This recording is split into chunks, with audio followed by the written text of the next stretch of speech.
ngisesizibele kunemfihlo ke lekhona ngamanzi.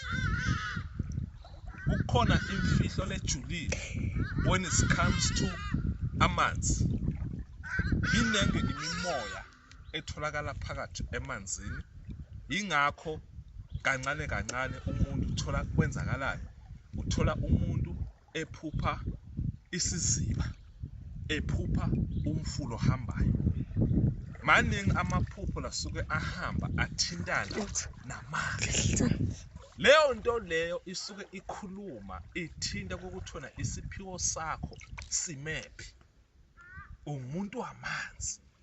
Bantu bamanzi kunemfihlo lejulile ngabo nesiphiwo sabo. Kukhona lapho uthi khona uyabanjiswa amanzi nempande uyayithatha lokuyimpande yamanzi. Kukhona impande yamanzi, kukhona impande yasehlathini. Azifani lezi impande lezo. Khona umuntu ophiwe amakhamba atholakala emanzini. Lokuyimfihlo leyo. Amanzi iwona aphethe kakhulu imimoya yemindawo.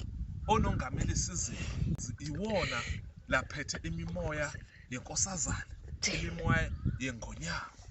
Yiyo lento usuka uthola ukuthi iyahamba yeseculator iyakuvezela ukuthi wena kunento ekufunakala uyenze. Kunemasiko neziphahlo nezindlela zakhona oyilandelela ngayo lento ukuze into yala emanzini izokwazi ukukusebenzela ngendlela lefanele. Idlozi ke lamanzi liyahlupha. Mawungalandelisisile kahle isikoleto salo sibe lokhu simile.